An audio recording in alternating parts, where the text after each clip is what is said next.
이 차는 팰리세이드 하이브리드 모델입니다. 팰리세이드에 하이브리드가 들어간 건 이번이 이제 최초고요. 기존에 이제 산타페 그리고 소렌토에도 하이브리드가 들어갔긴 했는데 그건 1.6L 터보의 하이브리드가 조합이 된 거고, 이거는 이제 2.5L 터보 엔진에 하이브리드가 적용이 된 엔진이 탑재가 되어 있습니다. 사실 기대를 많이 했어요.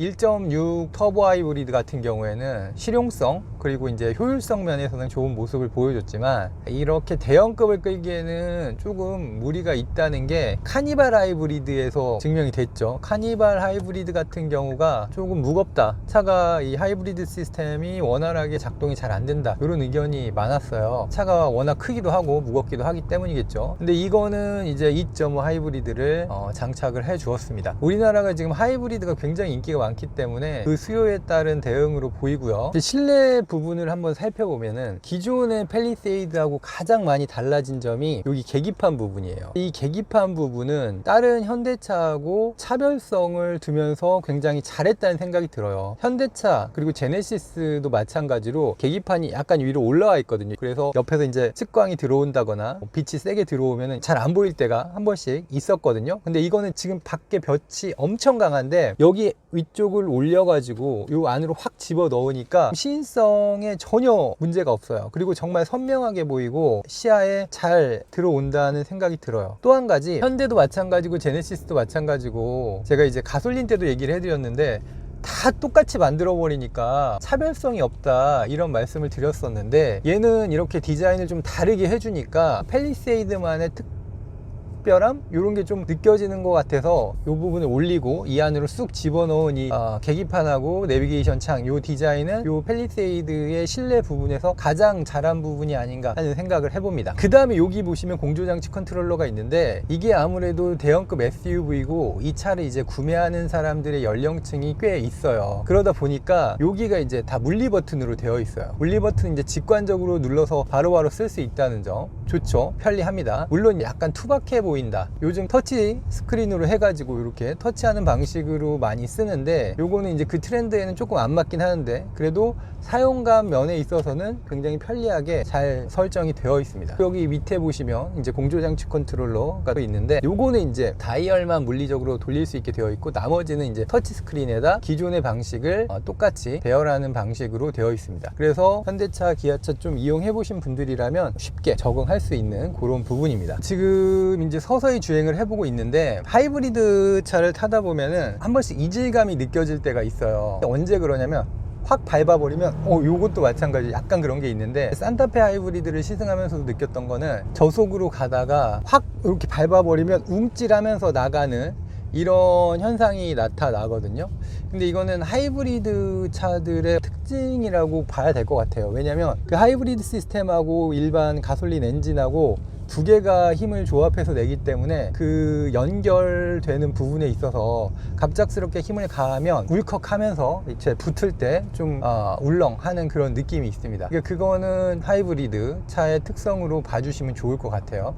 물론 그것도 안 느껴지게 하면 좋은데 아직까지 차들이 그 정도까지의 완벽한 세팅은 안 되는 것 같아요. 이렇게 확 밟아버리면 이렇게 확 하면서 움찔하면서 이렇게 차가 울렁하는 그런 경향이 있습니다. 그래서 이런 것 때문에, 차가 움찔움찔 하는 것 때문에 또 하이브리드 안 타고 가솔린 선호하시는 분들도 있긴 합니다. 자, 이렇게 서서히 움직였을 때 아무래도 얘가 대형급이기 때문에 경쾌하고 가뿐한 느낌은 없습니다. 차가 무겁기 때문이죠. 그러나 2.5 일반 가솔린보다는 경쾌하게 움직여주는 거를 느껴볼 수가 있어요. 전기 모터가 도와주기 때문에 그런 부분에서 좀 이점이 있습니다. 지금은 노면이 고르지 못하는 곳으로 차를 가지고 와서 가보고 있습니다. 방지턱도 굉장히 많고요. 방지턱 넘는 실력은 굉장히 좋다, 이렇게 말씀을 드릴 수가 있을 것 같아요. 지금 울퉁불퉁한 길을 가는데 밑에서 올라오는 그 충격을 비교적 잘 처리를 해주고 있습니다. 그리고 방지턱 같은 경우도 지금 한번 약간 속도감 있게 넘어고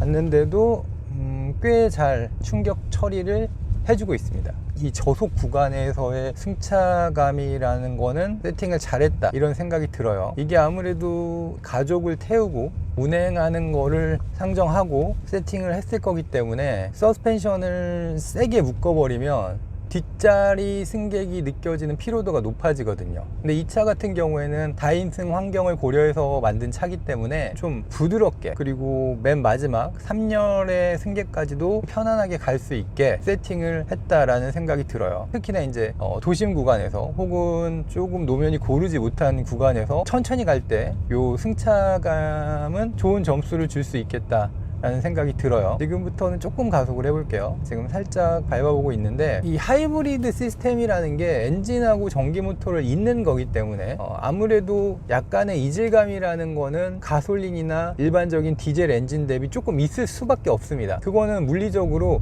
두 개를 합치는 거기 때문에 어쩔 수 없는 부분인데, 가속 페달을 부드럽게 조작했을 때의 어떤 이질감은 많이 개선이 됐어요. 별로 그렇게 크게 와닿지 않습니다. 물론 급격하게 가속 페달을 열었을 때 울컥하는 거는 있는데, 요거는 하이브리드 차들의 특성 정도로 봐주시면 좋을 것 같습니다. 그래서 이렇게 가속을 해봤을 때 가속의 느낌은 확실히 전기 모터가 서포트를 해주기 때문에 그 일반적인 가솔린 모델보다는 조금 더 경쾌하게 움직인다, 이런 생각이 듭니다. 그러나 조금 아쉬운 점은 그거하고 엄청난 차이가 나진 또 않은 것 같아요. 그러니까 그거 대비 분명히 좋은 건 맞는데, 가속 페달을 확 전개했을 때 확연하게 와, 이게 더 훨씬 좋다, 이 정도 느낌까지는 아니고, 약간 가속감이 조금 더 그거보다는 상대적으로 경쾌하다, 이렇게 생각하시면 좋을 것 같아요. 지금 한번 가속을 한번 해볼게요.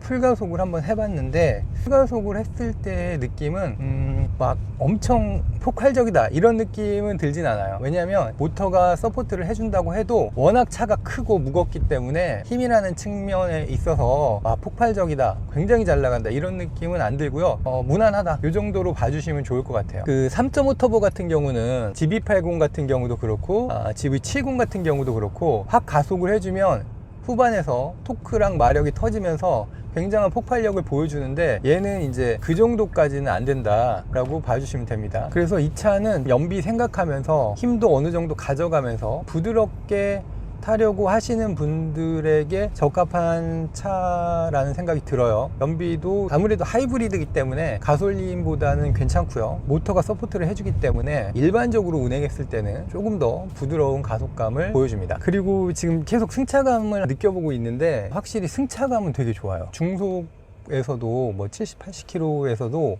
낭창낭창하면서 도로에서 올라오는 그 충격들을 굉장히 잘 잡아주고 있다라는 생각이 들어요. 물론 그렇기 때문에 약간의 롤링이 있긴 한데, 이 차의 목적성을 고려해보면 다인승 승차 환경에서 부드럽게 주행하고 편안하게 주행하는 게 이 차의 목적성이라면 그거에 굉장히 잘 부합하는 승차감 세팅이라는 생각이 듭니다. 그래서 가족을 태워야 되는 분들이라면 굉장히 좋은 승차감이 아닌가 하는 생각을 해보고, 제가 느꼈을 때는 카니발도 이제 다인승 환경을 고려해서 많이 구매를 하시는데, 카니발하고는 차이가 난다, 카니발보다 얘가 좋다라는 생각이 들어요. 지금은 SCC 스마트 크루즈 컨트롤을 작동을 시키고 주행을 해보고 있습니다. 이거는 현대차고 제가 다 시승을 해봤지만 현대기아차 계속 많이 발전을 하고 있어요. 네이밍 자체는 뭐 크게 바뀌지 않았지만, 이렇게 시승을 할 때마다 이거 좀 더 좋아진 것 같은데, 좀 더 좋아진 것 같은데 라고 느낄 때가 되게 많거든요. 얘 같은 경우도 제가 지금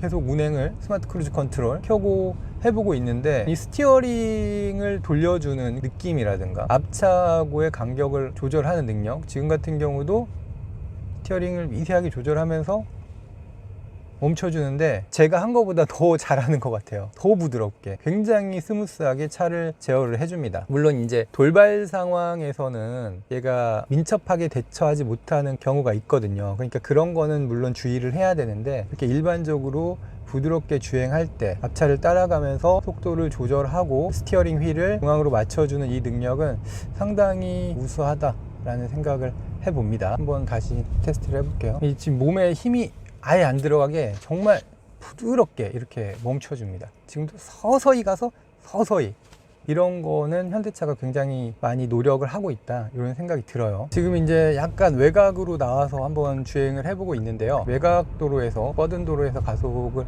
해봤을 때는 부족하다는 느낌은 전혀 들지 않지만, 그렇다고 해서 뭐 엄청 폭발적인 힘을 기대하기는 좀 어렵습니다. 풀 가속을 한번 해보면, 근데 뭐 끝까지 밟아주면은 뭐 어느 정도 가속감이 나오긴 하는데, 그렇다고 해서 얘가 뭐 엄청 폭발적이다 이렇게 보기는 힘들 것 같아요. 좋은 점이 이게 가속을 하면은 스포츠 모드로 바꾸지 않아도 양쪽에 사이드 볼스터가 딱 조여줍니다. 그래서 달릴 준비를 해주는 거, 이런 것도 참 좋은 점이다, 잘했다, 이런 생각이 듭니다. 그래서 이제 종합을 좀 해보자면, 얘는 가족들하고 편안하게 장거리 여행을 간다거나 도심에서 같이 이동을 한다거나 할 때 굉장히 좋은 차라는 생각이 들고, 그러나 아무래도 그런 목적성에 맞게 태어난 차이기 때문에 스포츠 주행하고는 거리가 있습니다. 약간의 롤링이 있고요. 가속의 느낌은 폭발적이지는 않고 무난하다, 이렇게 봐주시면 좋을 것 같아요. 그래서 빨리 달리고 가속하고 이런 거보다는 스무스하게 승차감을 좀 즐기면서, 큰 공간을 즐기면서 여행하고 이동하는 게 좋다 하시는 분들에게 굉장히 잘 부합하는 차라는 생각이 드네요.